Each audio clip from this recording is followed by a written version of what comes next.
evening and welcome to tonight's edition of Resistance TV. The brutal Saudi war that's being waged against Yemen has caused the world's worst humanitarian crisis, and it's been facilitated by British arms sales and military personnel. And that's why Lance Corporal Ahmed Al-Batati decided that enough was enough and staged a protest outside Downing Street to draw attention to this outrage. But that led to his arrest by military police on August the 24th, and he now faces a possible court-martial. And I just want to show you a quick clip of Ahmed's video before his vigil and the moment that he was arrested by the military police, and then I'll introduce our guest for this evening. And it's clear that this government has blood on their hands. So with that being said, I refuse to continue my military service until the arms trade with Saudi Arabia has been put to an end. It is reported that a child dies every 10 minutes in Yemen. So I'll be standing outside 10 Downing Street, blowing a whistle every 10 minutes so that they can hear every time a child dies due to a war they continue to arm and support. It's a public spot, I'm allowed to record, sir. I won't get too close, it's fine. That's fine then, thank you. Why are the security like this for then? Just because it's military police, why are you like this, may I ask? Of course, but it's just, I've been here for a good couple of weeks and I've not seen this presence like that for. What's the reason for? I just don't understand, officer, I was asking because this particular one, you guys are coming out, I just don't understand why that's happening. Of course, but you walk around, but you don't stand like this and stop me going towards. It's a public highway, officer, surely. Whenever anyone's been arrested, then yeah, but from what I'm aware, he's officially put his AWOL requesting. So thus he shouldn't be arrested. No, as no, he hasn't. I got from military family. He requested his AWOL request before he come down here. Thus, he's not breaking the law. He's protesting like everyone else can. it's under our own police jurisdiction, not myself, so... It's a public highway, sir. Take him away. That's what you call a brave man. That's a proper soldier. Good luck, bro. Good luck, son. Keep your head up, yeah? Good luck. The truth's with you. What a brave man. That's what has to do. That's to take the truth away.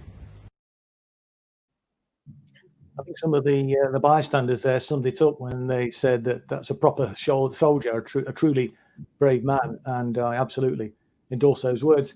Joining us to discuss Ahmed's case and Britain's involvement in the Saudi war against Yemen are Ali Hossein, who's an activist and a personal friend of Ahmed, and I'll go to him first in a moment.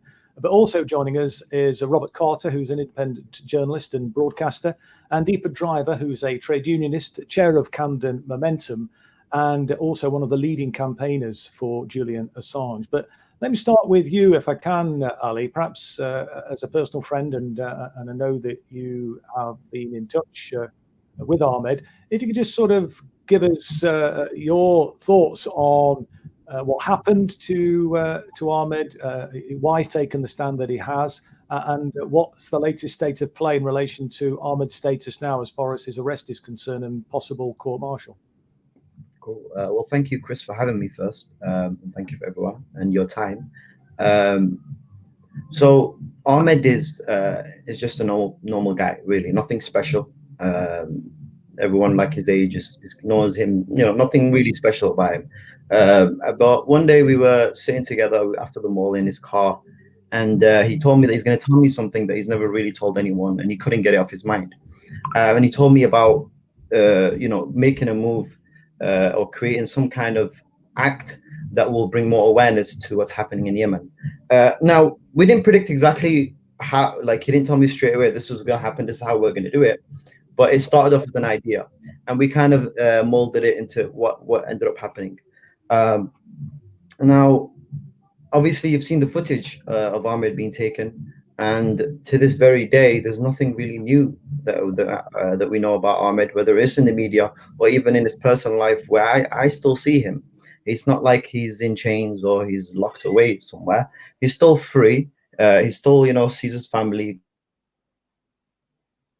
Oh, I think we've lost. In terms of work, in terms of contacting the media and things like that. But to this day, there's not been a real update with Ahmed's situation in terms of moving forward. Of, well, okay, is this case done? Is what's going to happen going forward? What actions is the military going to take? They've not decided that yet, and they've not made it clear. Right, and does Ahmed have relatives still in Yemen? He's a British Yemeni soldier. Obviously, it's very personal to him what's happening and Britain's involvement. I mean, has he heard from, as it were, the front line from people in terms of their experience? Absolutely. You see, people in Yemen are affected differently. It's not just the war; it's what comes with that: the famine, the homelessness, the lack of fundamental resources that a human being needs, the stripping away of their human rights. It's the whole all of that. So my family, I have family in Yemen. Ahmed has family in Yemen, which they had to kind of leave to go to, ironically, live in Saudi, and all around the world. But those that are still stuck in Yemen, they suffer differently. Some of them suffer from airstrikes and things like that. Some of them suffer because of the lack of resources, so they starve. Some of them suffer from their families. So there's so much different terms, different ways of suffering, and that's what we're really trying to address. My family and Ahmed's family, they are affected by this. The ones that live in Yemen, they are directly affected to this, and every single Yemeni in this country has a family in Yemen, and that family is also directly affected. I'm not necessarily saying that their houses are getting blown up every time, but they are directly affected because they're living in a war zone. So yeah. I mean, and just in terms of what people watching the program this evening could do. I mean, do you have any advice or suggestions in terms of, well, one, I suppose, raising the profile of Ahmed's case, but more generally in terms of the war in Yemen and Britain's involvement? Are there things that you would like to see people doing to support your cause and Ahmed's cause in relation to his situation and obviously what's happening in Yemen, and presumably to try and stop British facilitation of this terrible humanitarian crisis? Yeah, I mean, when you look at history, so many things have happened in history that to say that we are surprised of what's happening now, it would be the least of our problems. I mean, what you can do as someone who, for example, has no real link with Yemenis or has no real links with people around the world. If you're a British person, you grew up in Britain, that's your home. What can you do? Well, at a basic level, you can donate. That money is going to go and help a family out for the month. And the conversion of currency there, it's like it's nothing to you, but it's everything to them. So that's fundamentally, that's what I would think. I think you can help that way, but that's a short-term thing. Okay, what happens after the week? What happens when the money is gone? Well, and that's where it comes in the long-term thing, where you have to raise awareness in so many different ways, and it's all about being creative. What are you good at? What's your talents? Everyone has their own talents. Everyone has their own specialities. So do that. If you rap, do a little rap about not necessarily Yemen, but just about the injustice that's happening in the world. If you paint something. If you make vlogs and videos and things like that, do that. So it's all about not necessarily forcing yourself to do something that maybe you don't enjoy, but it's actually doing something you enjoy that actually will benefit or has some kind of long-term effect. And you might not see the fruits to your labor directly straight away, but it's all about everyone doing the little things, and over a long period of time, that does make a difference. You look at the Jews in the Holocaust. How many historical Jewish writers that have wrote about the experiences of the Holocaust, and people that are from the outside looking in that have made works like this? It's these kind of works that allow us, for one, to remember it and to have some kind of real evidence to that it did happen, and then three, to actually hopefully not let it happen again. I mean, we can safely say maybe it won't happen to the Jews again, but it's happening to the Muslims. It's happening to so many different kind of people, and it's like, don't we learn? Yeah.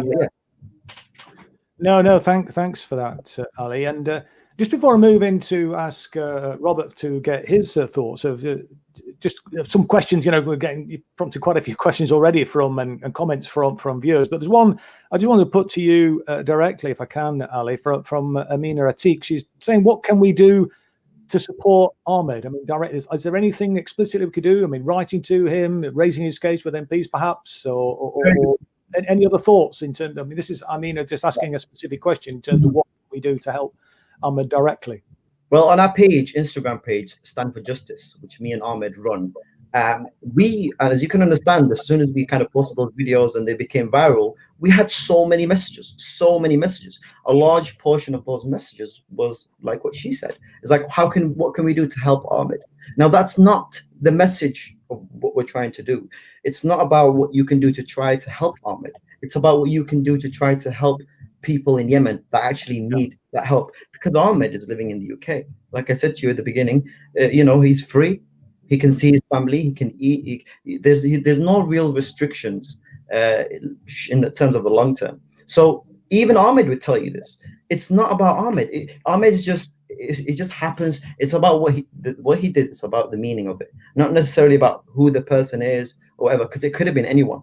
Let's be honest, it could have been anyone in the military that did it, and they would have got the same kind of response or a similar response. It's about the meaning to it and the people. So instead of asking how we can help Ahmed, who really doesn't need help, he's self-sufficient in terms of these things. He knows what he got himself into, and he has friends and family that will help him.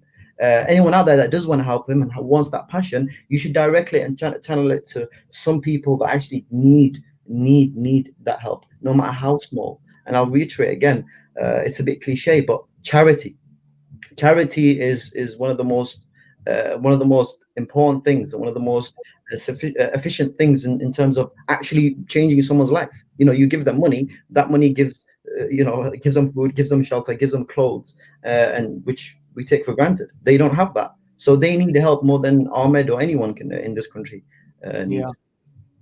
No, I take that point, and I mean, you say it could have been anyone, but it was Ahmed that stood up, and it was a brave act of solidarity, and it's really important, I think, the action that he took to draw attention absolutely to this case, because as you say, I mean, the situation for the people in Yemen is far worse, and it's important that we keep our focus on that. But I think it's important as well that we also acknowledge the bravery of Ahmed in actually raising this issue in the very public way that he did.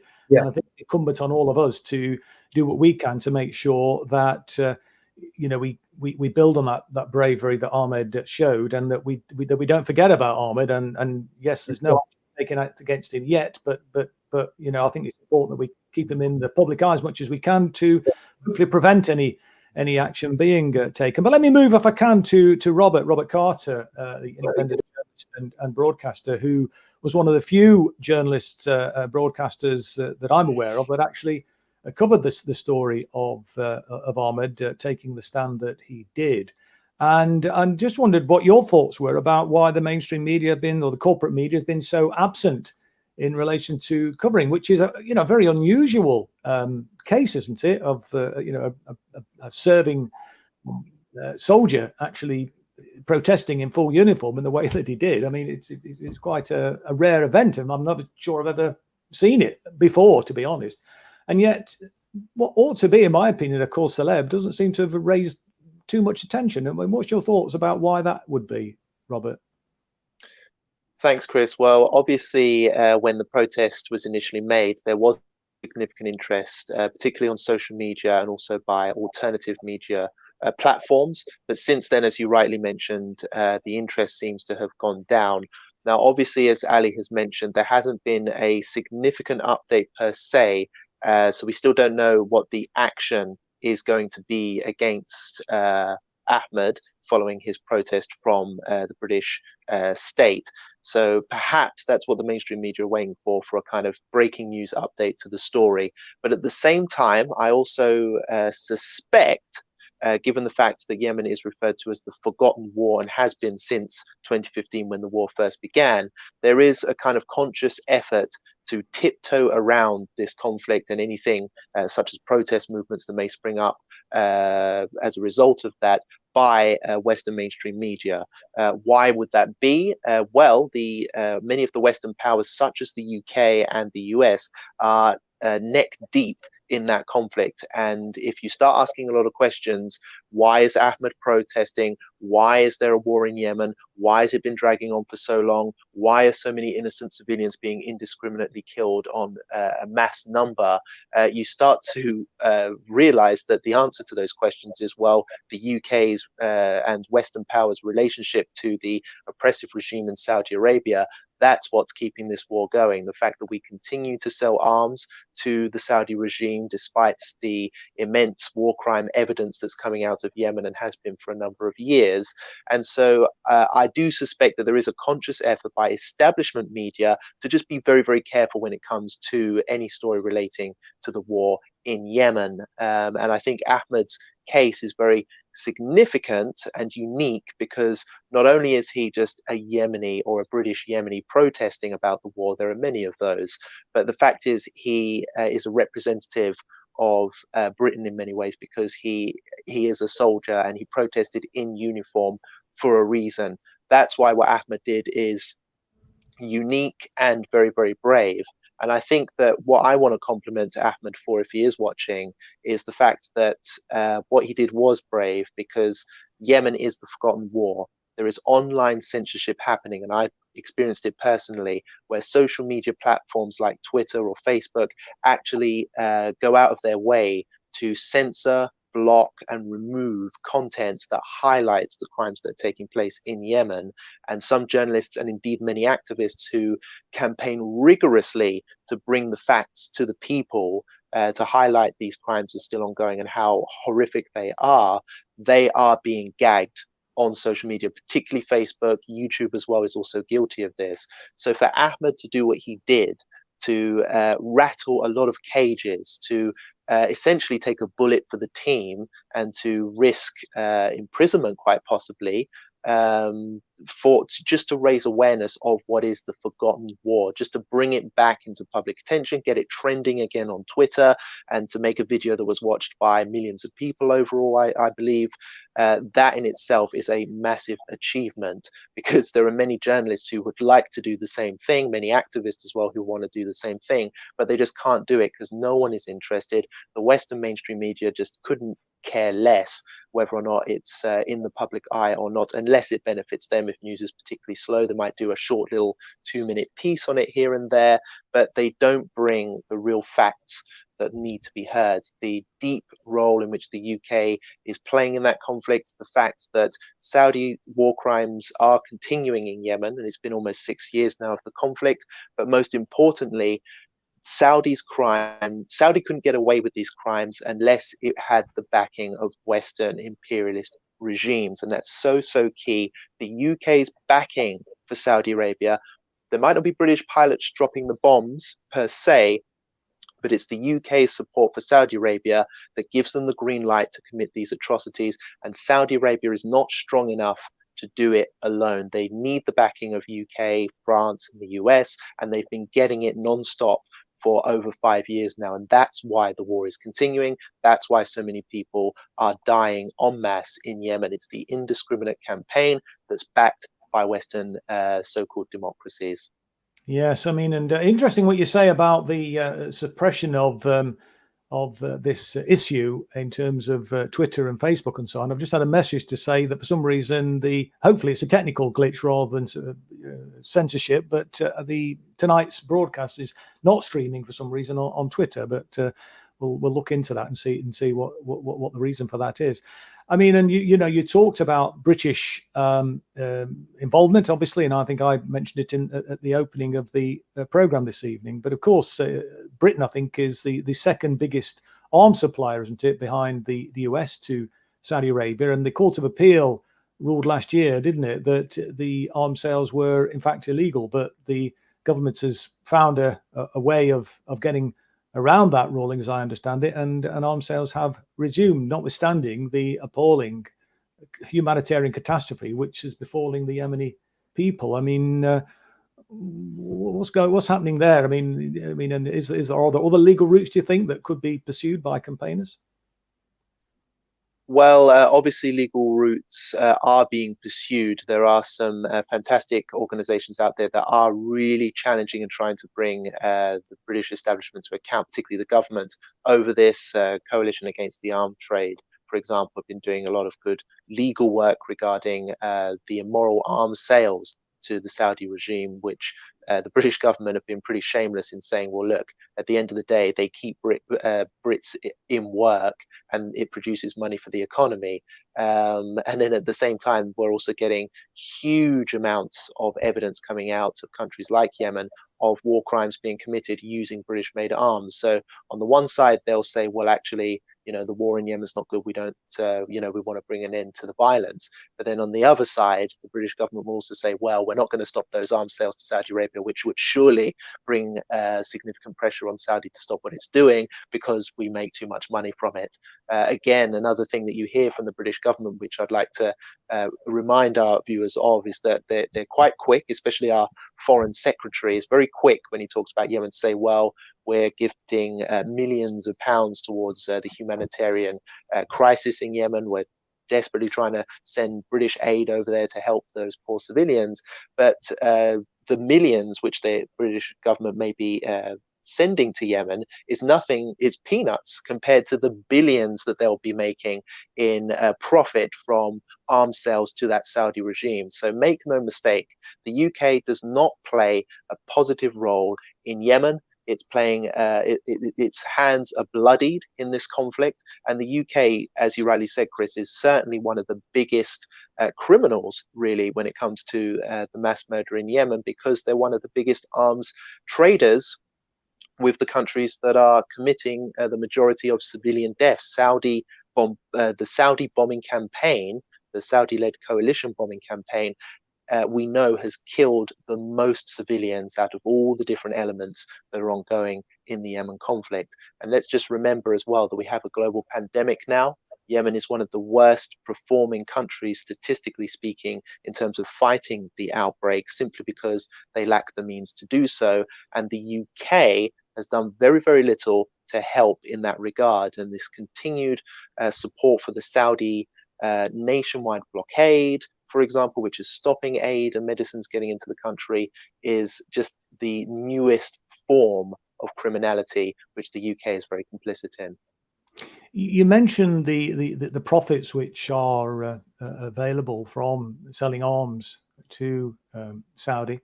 And what influence do you think the military-industrial complex has on our political class in this country? Very, very significant interest. I think big business has significant interest. Obviously, I think it's been described by some academics as a death economy. The US has also been described as having as such. It's an economy which basically profits from ongoing war and conflict elsewhere in the world. That's why the US and the UK are so quick to jump on the let's change regime bandwagon whenever it comes to, say, Venezuela, or we saw what happened in Iraq. These wars are incredibly profitable for certain groups, certain big business, and politicians essentially make that scenario happen. Theresa May, for example, her husband worked with a firm that had investments in the arms trade, and it's been revealed whilst Theresa May was prime minister that her family essentially profited, or the firm that her husband works in profited, since the Yemen war began.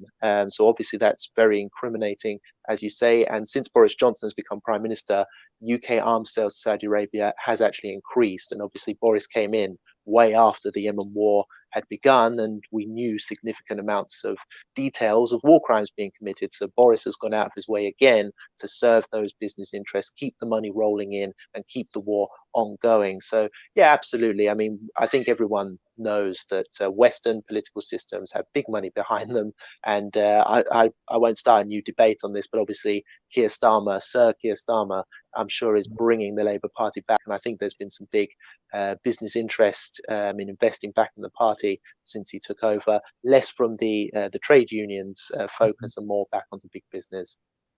Indeed, and I was reading something, funnily enough, today actually about the involvement of the royal family being used as ambassadors for arms sales. Do you know anything about that? And perhaps you could just tell our viewers any information in relation to, the role of the royal family, Prince Charles and Prince Andrew, and so on, in terms of smoothing the way for arms sales in Saudi and other repressive regimes.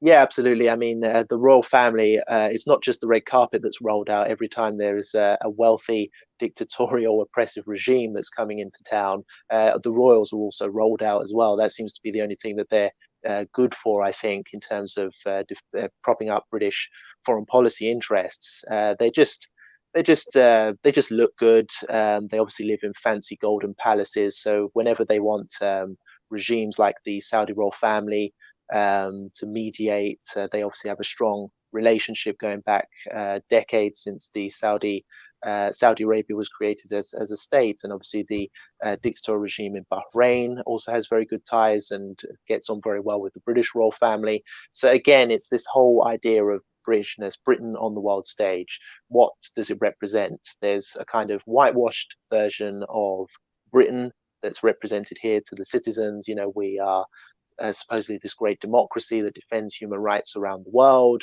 But then when you actually see what we get up to abroad in terms of our foreign policy, such as you only have to look at Iraq, Afghanistan, very well, Chris, our activities in Venezuela, upsetting the democratic process there and trying to force a regime change to pursue our foreign policy imperialist interests. And of course, the war in Yemen, the fact that Britain's hands are bloodied.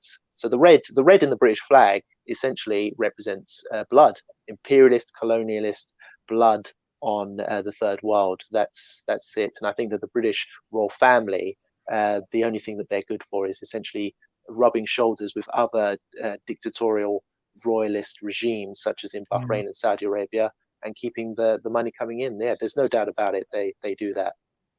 I mean, one of the biggest tragedies of the defeat of the Corbyn project in the Labour Party was the foreign policy position that the party was beginning to take, and particularly in relation to the shadow minister that Jeremy appointed for peace and disarmament. And it would have been a wonderful sight to behold, having a British government with a permanent member of the UN Security Council with a minister for peace and disarmament to spread peace and disarmament around the world, rather than selling arms and war and death and misery, which is the way it seems to be at the moment. And just one final point, just before I bring in deeper, in relation to jobs that are often trotted out, that the arms industry actually generate and actually keep people in this country in a decent livelihood. I mean, my argument would be that we should be looking at defense diversification, because apart from the morality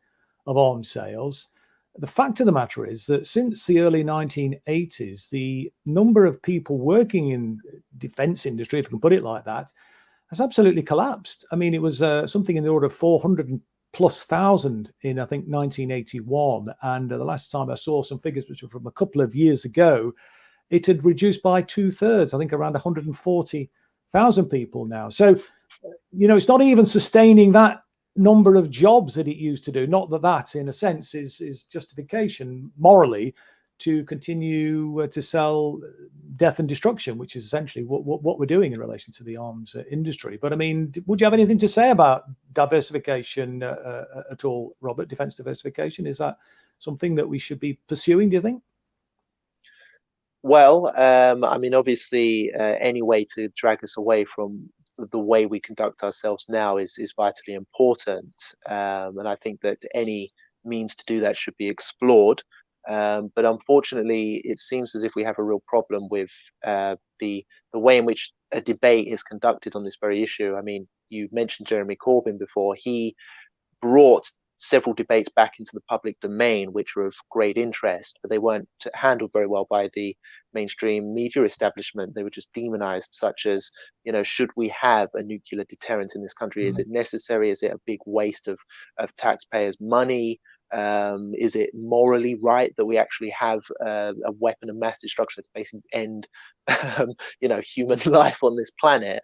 And Jeremy Corbyn's argument was pretty clear and understandable, but the way it was portrayed in the media was essentially, oh well, he's a lefty loon who wants this country to be invaded by Russia or something, some nonsense like that. It was just completely stupid, and that he was like a traitor. He, just because he didn't want to mass murder Britain's enemies or people, innocent people, he was some kind of traitor to the state or something like that. So the Britishness as an identity, this post-imperialistic identity that has got its fingers deep in our establishment, in our institutions, in our nation's identity, needs to be broken as far as I'm concerned. That's my short answer to it. And obviously, until that's done, can real decent reform be made in how this country conducts itself, the way its economy is formed, putting the people first rather than big business, for example, foreign policy not going to other countries and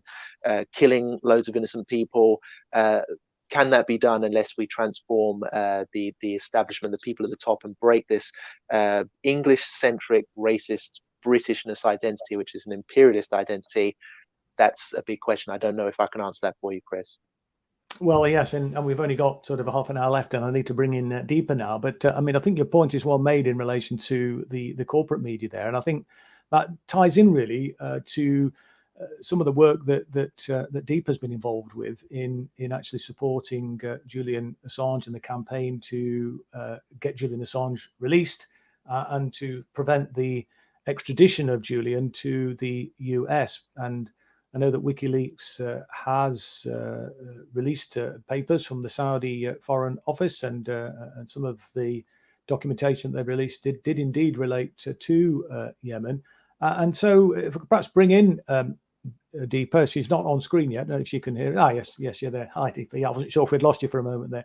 I just wondered, from your perspective, then, Deepa, if you could say a little bit about the important work that that Julian did and how that relates to the situation in relation to arms sales to Saudi, and of course the devastating consequences that's been wreaked on the Yemeni people as a direct consequence of that. And of course, without people like Julian shining a light on these abuses of state power, then a lot of this stuff would just go unnoticed by the wider general public. So at least if we've got that information, knowledge is power. It gives us the opportunity, doesn't it, to try and bring our politicians, because at the end of the day, these things have been done in our name, hold them to account, and maybe try and get a more humanitarian approach, because I think the vast majority of the British people would be very unhappy, actually, about the way in which we are supplying this dictatorial regime in Saudi Arabia with these weapons that, as I say, are causing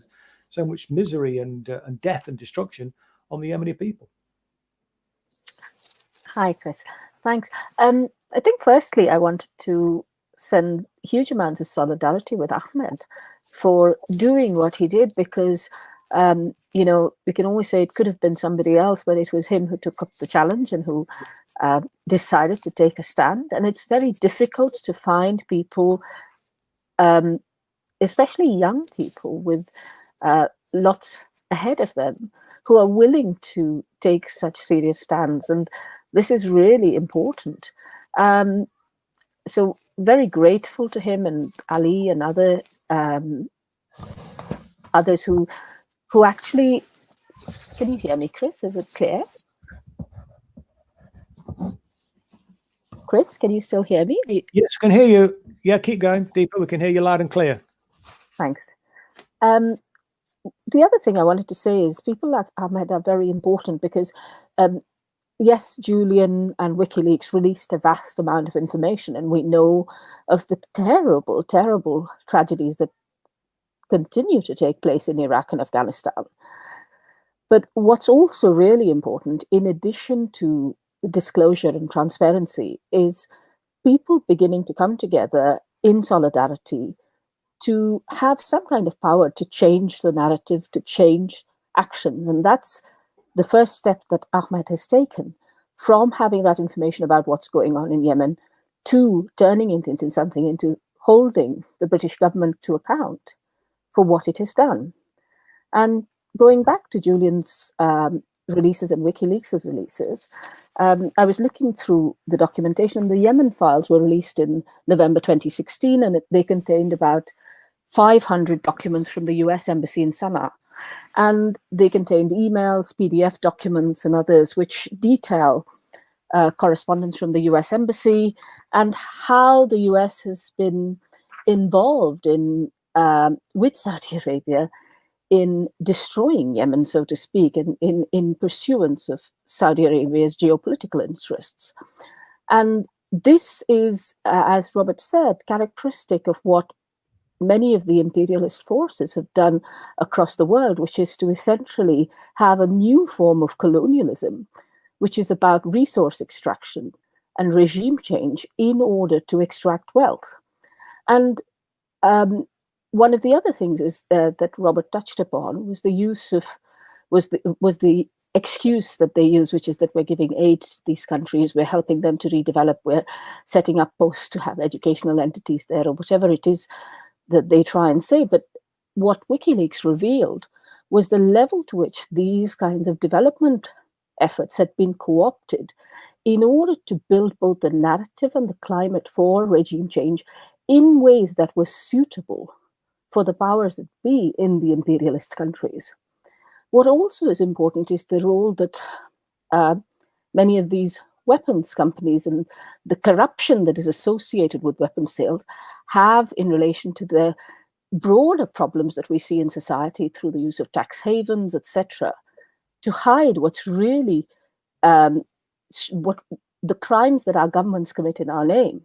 And this is of a scale that is now hitting Britain, because quite a lot of the time in the past, we've seen these wars taking place, and they've been so distant from us in some ways that many of us outside of those who were politically and socially aware have kind of blanked it out, whether in the interests of jobs or whether in the interests of other factors, because it's just too difficult to process.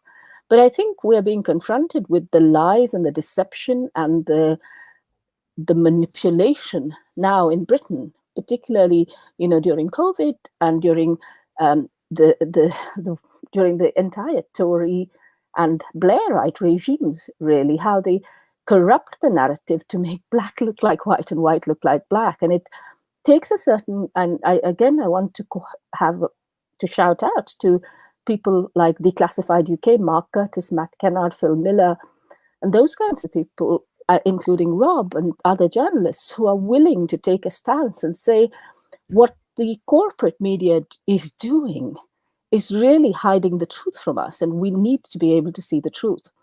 And that brings me back to WikiLeaks and what WikiLeaks did and what it achieved, which was to say, here is all the information at source for you as an informed public to start engaging with, and for campaigners, for activists, to help make really strong statements and actions in support of a certain cause. Because quite a lot of the time what we see through the media is filtered, manipulated based on the news cycle, and based on the news cycle is kind of a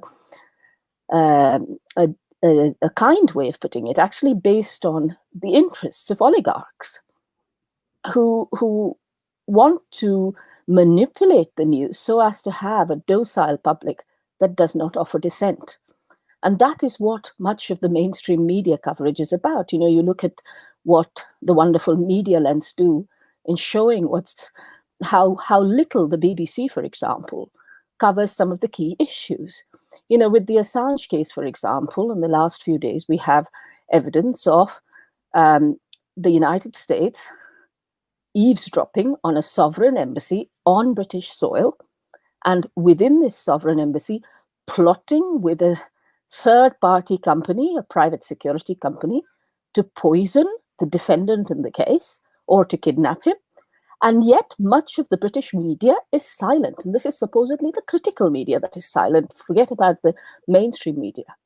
And so when there is a story of this magnitude and a newspaper chooses not to report on it, then you know that there is something seriously wrong with the debate in this country, which has moved so far right that anything which is remotely even centrist seems leftist to them. And that's partly the problem, in my opinion.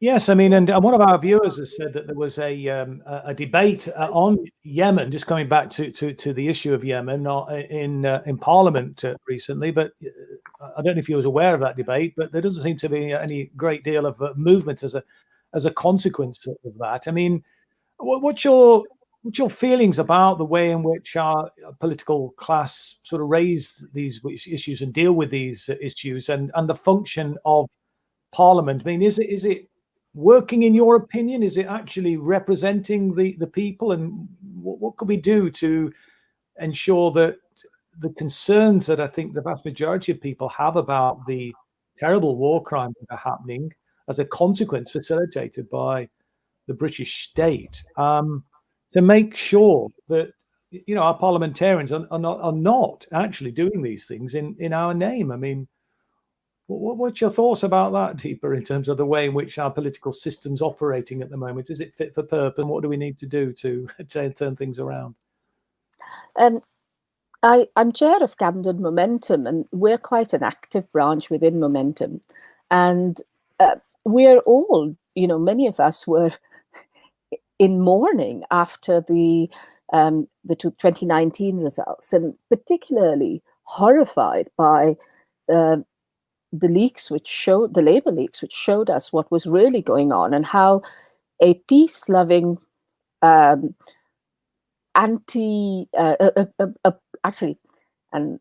peace-loving, pro-people prime minister was stopped from being elected by his party. And we are also ashamed, and I say this as somebody who's in the same constituency as Keir Starmer, of Keir Starmer because of his links with the Trilateral Commission, but also his recent, actions in relation to allowing torture to become legal. And this is shameful, coming from somebody who's supposedly a lawyer championing human rights. And it is vital that we recognize that in Parliament, we have a choice between two terrible parties, the Tories under Boris Johnson or any of his cronies, and Labour under Keir Starmer. Because it is, Labour under Keir Starmer is no different from the Tories in some ways, because of the way in which Labour is trying to out-Tory the Tories. So, yes, I think Parliament is not functioning as providing checks and balances, because any attempt in this Parliament to act in the interests of the working class people, to act against war, is kind of just completely subdued through the use of corrupt means. And as a constituent, as a member of the public, I am horrified by the fact that, Parliament can be corrupted in this way. I'm also ashamed that we allowed such an important project, because the Corbyn project wasn't about him. The Corbyn project was also about so many people who chose a different life. And it is depressing to see all these people finding their way back to Starmer because they have nowhere else to go. And these people need a political homeland, and that political homeland has to be firmly in the left. And I think it's incumbent upon people like Jeremy to come to take forward what they chose to do, and to show a spine now, to stand up to the likes of Keir Starmer, and to take a stance alongside people like you who've been taking that stance for a very long time. Well, I mean, I think certainly had we had a Corbyn-led Labour government, then certainly, Jeremy, from Jeremy's perspective, I mean, we'd have been looking to certainly stop, and we wouldn't have been waiting for a court ruling to stop arms sales to an appalling tyrannical dictatorship like Saudi Arabia. I mean, that would have been an absolutely key cornerstone of an ethical foreign policy. And I mean, one of the things that we are trying to do as an emerging resistance movement, and I mean, this broadcast that we're doing this evening, Resistance TV, is about trying to raise issues that are not particularly being raised in the corporate media, and to give a voice to people, so that they have a platform. This is why we invited yourself and Ali and Robert on this evening to kind of raise some of these really important issues. But what we're very keen to try and do is to raise political consciousness and raise expectations. I mean, and to that end, we do now have a bit of a quick plug for if anybody wants, if they can afford and would like to make a contribution, a donation to the resistance movement, then we do have a PayPal, and we'll put the details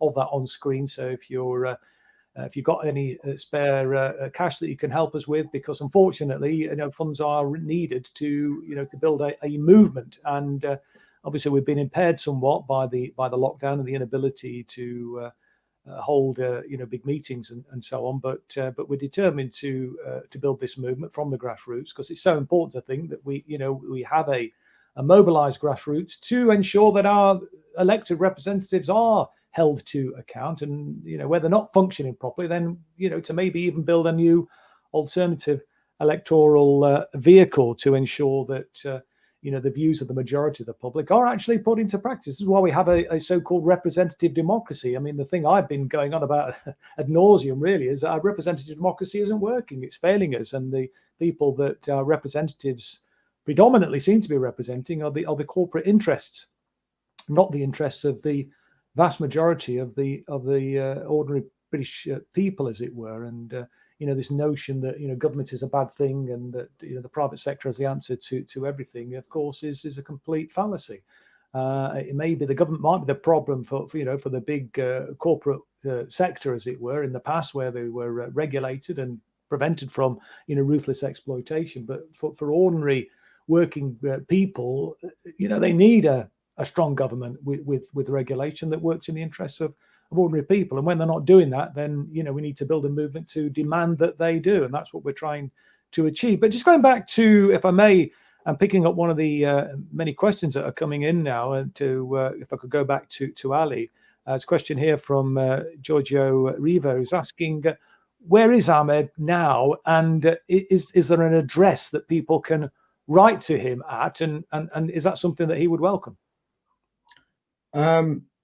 If you want to send things to Ahmed, like a letter or a message or whatever, you can contact him on Instagram. But Ahmed right now, he's in Sheffield right now. He's actually at the gym. Really? Yeah. So, like I said to you at the beginning, he's free to do these things. I mean, I've seen one of the comments. He said he may be in jail. He's not in jail. He's he's free. He's in his. He goes back home to sleep and whatever. It's just the military that are kind of keeping him on some kind of a leash, just to kind of because he can't speak out, he can't say anything to the media. It could have been him today speaking, but it's not him, so he's not really free yet, hopefully. But he's physically free to do go out and do whatever. But yeah, if you want to send things to Ahmed, a message or whatever. He has an Instagram, or you could even send it to the Stand for Justice page, which Ahmed also helps run it as well. So he'll be able to see the messages or letters or anything like that. Any recommendations?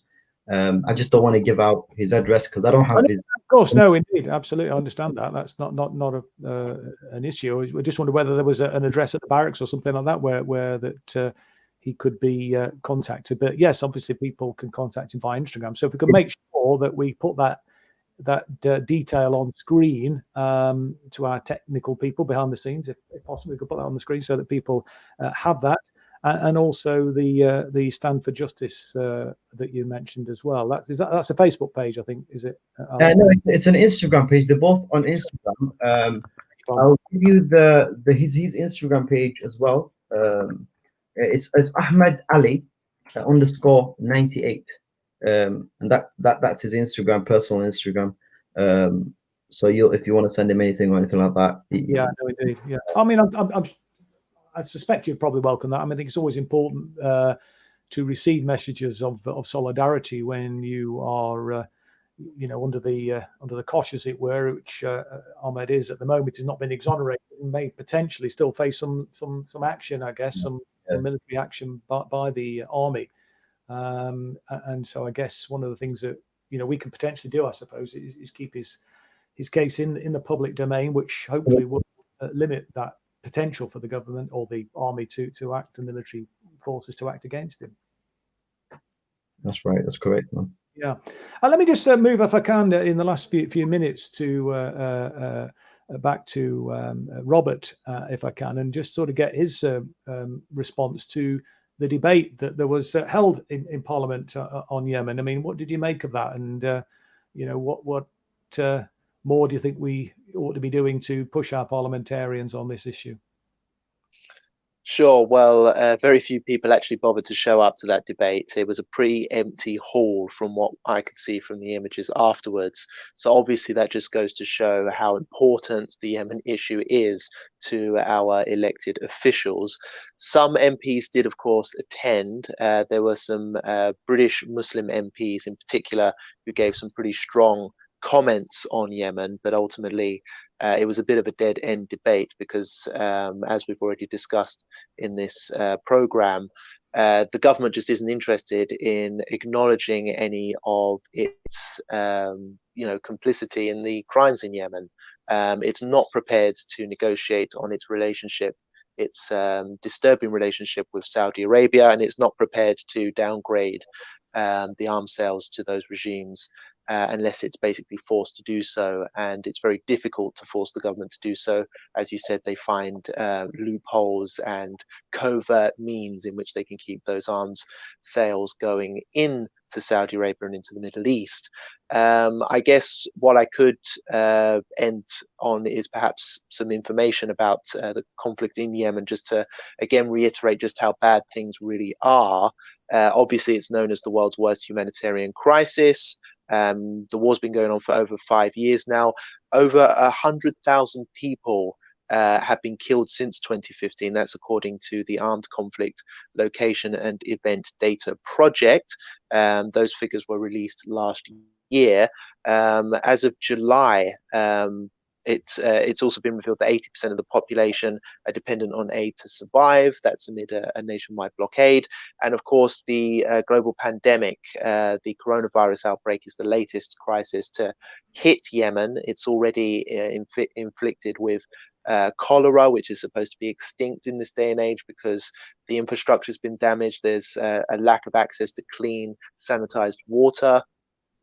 So obviously they're dealing with famine and disease already, but coronavirus is inflicting Yemen very, very badly. It's one of the worst performing countries in terms of detecting who has it and who doesn't, in terms of testing. It's also the worst in terms of people who die after contracting the disease. So the global average is about less than 4% as it stands elsewhere, but in Yemen, around 30% of those who contract the disease tend to die. That's from figures we have. And obviously, again, it's very hard to get to the bottom of just how bad the outbreak is in Yemen because there just is a lack of means to track and trace, to test, to question, to investigate. They just don't have the means. The hospital infrastructure is also targeted in the Saudi bombing campaign. So hospitals, schools, people's homes, civilian populated areas are all hit and are continuing to be hit. So Yemen is in a crisis mode, and unless we see radical action like that of Ahmed's, which bring it back into the public eye, we need to really pressure the establishment and our politicians to get off their backsides and actually try and force a change. That's the only way we're going to make a significant change for Yemen. As far as I see it, it's a very difficult situation.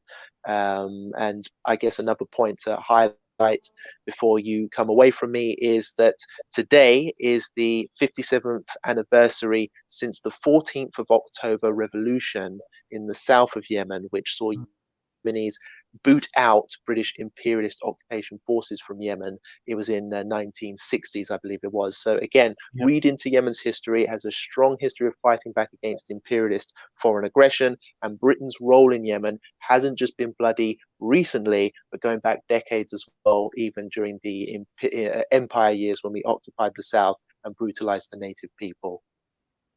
Absolutely. I mean, and clearly extra parliamentary activity that you mentioned there is really important. And, if we can build pressure outside Parliament, then there is every chance that if the pressure is strong enough, if enough people are motivated and concerned enough, and that's why raising political consciousness, I think, is so important, then change can be brought about. And I mean, the other things that of course people can ask their parliamentarians to do, demand their parliamentarians to do, as well as, you know, participate in, you know, the rare debates that might take place in terms of the situation in Yemen, is to be urging them to raise parliamentary questions, put down motions in the House, and if the, you know, they can attract a lot of support from other parliamentarians, those motions, and of course that can also help in bringing pressure. But I don't think there's any substitute really to the importance of extra parliamentary activity, given the parlous state of our representative democracy at the moment. I'm just wondering, just looking at whether there's any further questions from our viewers that we might have time to put to you. There's one here from Kevin Rathbone saying, where's the old-time national appeals for these circumstances? The people need to be notified to mobilize real help. Well, I mean, I think, yeah, I mean, you've sort of touched on that, Robert. There's a kind of a sort of a, you know, almost a radio silence on many of these issues. But I don't know if you have anything to say about that, Robert, in terms of those old-fashioned appeals and so on. Yes, well, of course, they would be appreciated, but again, it's just a case of, like, even the advice given about, okay, why don't you send letters into your local MP and get them aware of the situation, and maybe they'll ask a question in Parliament, and maybe that will force some kind of change. Again, it's a good idea, and it is showing support for Yemen, which the Yemeni people do appreciate these little gestures. But does it actually force any significant change? Many local MPs don't actually, they may acknowledge the email or the letters, but they don't actually bother to go up into Parliament and question about it. And when they do, and there are some MPs that do, I think her name's Zara Sultana, so a Labour MP, Muslim Labour MP. She has raised the issue of Yemen several times, including in the recent debate that was in Parliament. She's just met with very cold, generic, bland responses from the government, basically highlighting that they won't budge at all. I think this is why Ahmed has to be praised, because his action, he found a way to rattle cages himself. And I think, even from my own experience as a journalist, if you want to make an impact these days, you have to try and you know, break some kind of boundary. Because the way that this system operates in this country at the moment essentially is you just tick along, fill out forms, send emails, ask for some help. They go, yes, we'll look into it, and then nothing gets done. And that's how the political process seems to work, you know. And so I think radical action, peaceful radical action, of course, by activists, journalists, people who really, really care about what's going on. We see it with the Palestinian cause, I have to say. The recent protests outside that Israeli arms factory, Elbit weapon systems, I think. Peaceful protest action, you know, which was, of course, met with hostility by the authorities, but relentless action for Palestine does bring it back into the public eye. Perhaps if that happens with Yemen, that might be a bit more productive and get results in the short term, but ultimately the massive international geopolitical game that's being played out. So everyone's very vulnerable, especially the Yemeni people. They just have to kind of sit back and wait it out until the war somehow fizzes out. But very, very bleak, I have to say. I mean, I think what is certainly true is that unless the powers that be feel the pressure, there is no real change going to be brought about. And so there is a real case, I think, to ratchet up that pressure. Direct action is important in the political process. Nothing has ever been handed down by those with power, and we need to ensure that the people, you know, with the power feel the pressure. And so it is important that, you know, that we build this political consciousness and we build this movement to ensure that the people with the power do feel the pressure. And, you know, we can bring that about because we are many and they are few. And it's really important that we always remember that.